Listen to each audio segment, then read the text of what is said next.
Hey y'all, I'm just smile talking. Y'all doing good? Okay. What is it to talk about? So I told y'all I'm trying to get into this new routine. God did let me sleep, because normally he'll wake me up like at 2, 3 o'clock in the morning, and then at that point I would have to like get in that secret place, which is not bad. It's just I gotta like get accustomed to this. Like, this is a process. Yeah. And normally he wake me up. Like, he always like wake. But yesterday he did not wake me up. He let me sleep all the way till like 6 in the morning. So I'm like, okay, let me read a few scriptures in the Bible, and then let me do my daily prayer for the day. And then, but he didn't wake me up super early. See, the super early is the secret. But he let me sleep a little late, y'all. So I'm just saying, hey, I did read a little bit. I'm reading about Joshua, and how when Moses had died, Joshua was next in line to take over, to lead the people into the promised land.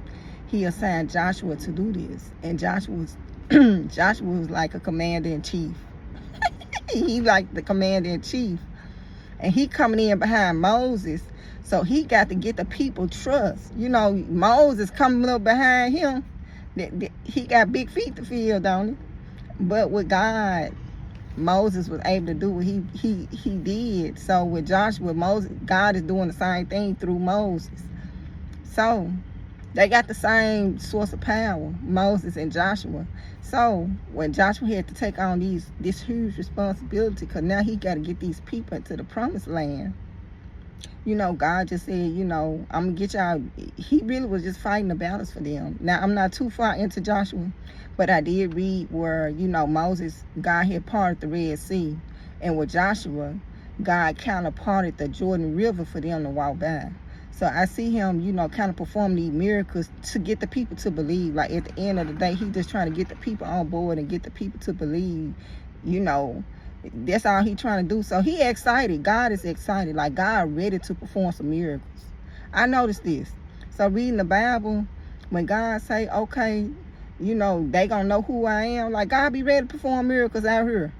But sometimes I guess we can block the process. Like, we can actually be a stumbling block between the spiritual and physical, and what he's trying to manifest through the miracles and stuff. Like, we the stumbling block sometimes.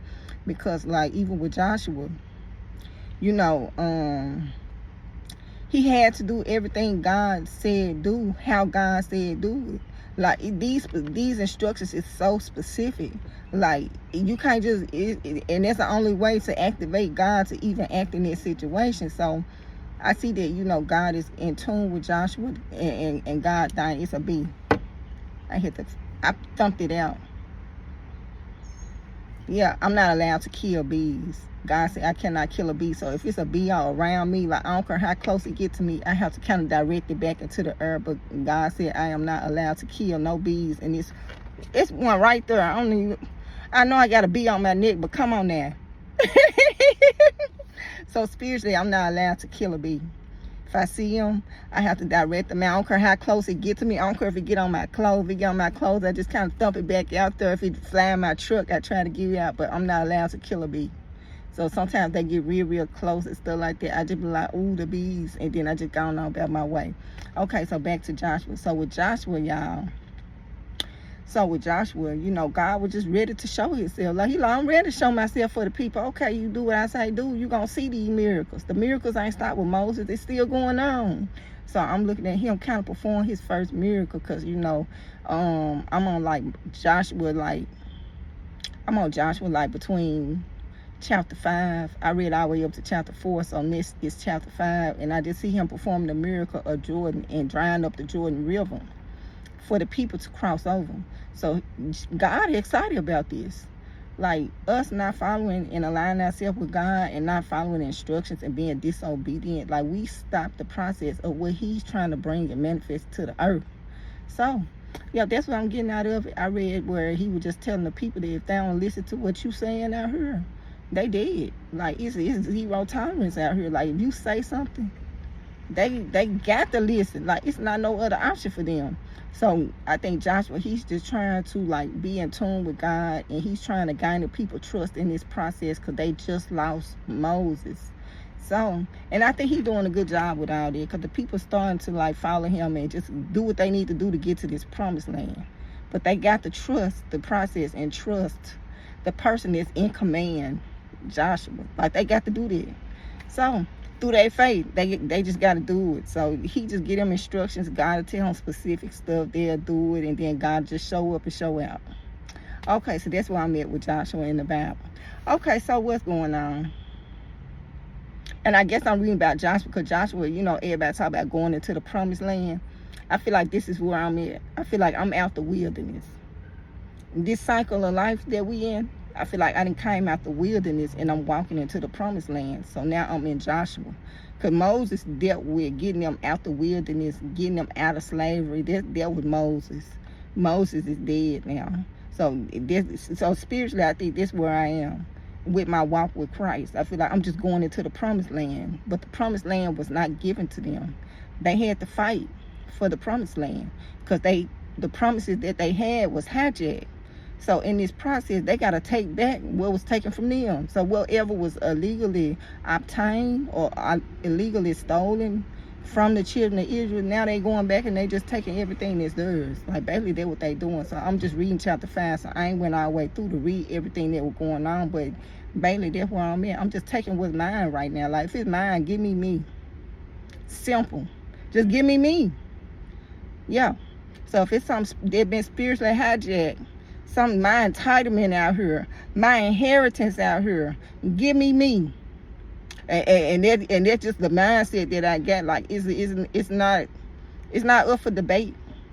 Like, what's mine out here, it's not up for debate. Like, I'm taking what's mine out here, and I got clearance to take everything that belongs to me out here, and that's just what I'm doing. So I'm walking into the promised land. But walking into the promised land, these people didn't just walk. They had to go to war for what was theirs. So I'm ready. I'm like, God, he got my name on it. He got Shayna. Oh, give me me out here. Wait, what? Let me see. What? That truck got my name on it? Oh, give me me. What? The house got my name. Give me me. I'm taking all of me right now. Like, it ain't up for debate. So that's what's going on. God just take it back. Like, you finna see the wicked. You finna see the righteous. You know how I say something about the what is God given to the righteous, what was stored up by the wicked or something like that. In that context, like that what's going on. You're gonna see a lot of righteous people out here. And we gonna be something serious out here. Man, we been like, what? Then what we had been hijacked. You got what?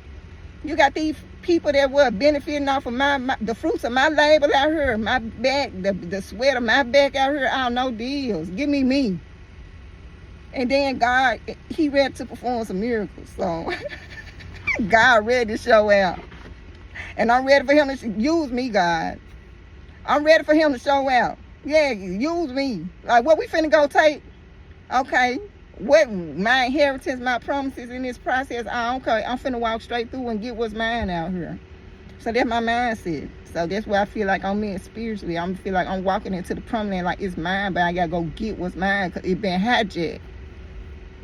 So I'm taking back what's mine, y'all. So that's why I'm in the book with Joshua. So I'm just reading about that. I ain't got too deep into it, so I can't speak too much on it, but I'm just reading on the first few chapters of it. So that's really what's going on. Yeah, with Joshua.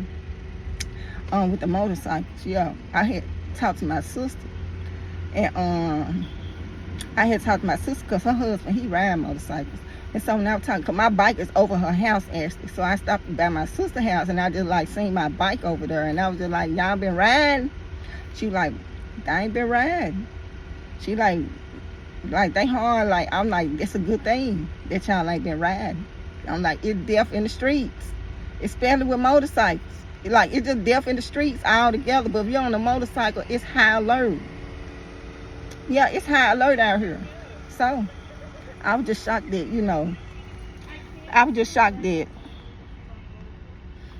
that she was in tune with the fact that, you know, they ain't even been riding, and I ain't even said nothing to her. So at that point, you know, I just kind of told her, hey, you know, I be posting my vision and dreams, because they know from when we was kids, you know, I just always had these vision and dreams, like they know this. And so I just like, well, you know, I be posting my vision and dreams, but I don't, like, when it comes to my family, I don't really just go deep into everything that be going on with everything that be going on, you know. But I do post publicly what I see. And I was like, well, you know, when I was young, everything happened. I said, so the vision, dream, everything still be happening. So I just post everything. So that's what I was telling my sister. But, yeah, I'm telling her that, you know, it just something. I said, I would love to ride my bike. It just, mine is crazy out here, though. And her husband, like, he do cross country. Like, he always, like, he's never not on his bike. And these past couple of years, she said this year right here, he probably been on it like a handful of time, if that much. And that ain't been a lot. I was like, well, woo. Yeah, it's something serious out here. The motorcycles out here on the road. Like, motorcycle fun, but it's just these people out here. It's just these people, like, let me stop for my spirit to get mad. Yeah. So I was telling her about motorcycles. What else going on? So I was talking to my sister about motorcycles. Oh, yeah, it going to, like, my family. You know, like, even with Jesus, you know, people talk about Jesus. Tongue twister. But what people don't really talk about, Jesus had, like, sisters and brothers. Like, they living with him. A couple of his brothers was his disciples. Jesus had brothers that was his actual disciples. So, and his family, they just didn't, you know, I feel like they just didn't receive him as Jesus until he died. Because I did read in the Bible where they didn't really believe till he had died. Then they were like, oh, brother, how you got Jesus in your house? Like your big brother, your little brother, Jesus, and you just like overlook him till he dead, and then all of a sudden now it cleared. That's how it be. That's just how it be out here. So, you know, I look at Jesus, and, you know, he had brothers and sisters out here, and, you know, I be trying to mentally process the whole thing with it. So yeah, y'all. So I'm just small talking, saying, hey. God did give me a video. It was something dealing with work, though. Like, it was just something dealing with work. It wasn't really nothing bad. It wasn't really nothing bad dealing with work down here at St. But it was just something dealing with work. That's all. He had something that just like, not too much. He ain't said too much yet. God, if it's a vision, a dream now, God, you know I'm a watchman over my city. I'm speaking out loud. I'm a watchman over my city, so I already know, God, if something finna go down and it's finna impact me and my family, I know you gonna let me know. You gonna let me know this. And when you let me know and you give me the rundown on what's finna go on out here, I'm gonna let everybody else know. But I know you gonna watch out for me and mine. I'm just waiting to see what you finna tell me, because I'm already knowing. It's something serious out here. So along with that, y'all, you know, I keep saying, so with everything going on, I keep saying that an earthquake gonna hit Memphis. Even though I'm saying an earthquake gonna hit Memphis, I'm expanding it to say it's gonna be something that's gonna happen in the earth. It's gonna cause a shaking in Memphis. Like, it's gonna feel like an earthquake. Because there's so much stuff going on, I don't know what this shaking gonna come from. So I'm just specifying and saying, ooh, earthquake in Memphis, which it probably is an earthquake in Memphis, but I'm still just stretching it out even more to say it's gonna be some kind of shaking, and you're gonna feel it in Memphis. It's gonna feel like an earthquake. It's gonna be some kind of shaking that's gonna go on in, and it's gonna hit Memphis too. So that's why I keep saying shaking in Memphis, earthquake. But it could be other stuff going on that could trigger this shaking too. Along with the earthquake there, I see it's gonna probably be other shakings that go on that's gonna cause the ground, the earth gonna physically shake, and you're gonna feel it out here. Okay, y'all. That's all I gotta say. Y'all enjoy y'all day.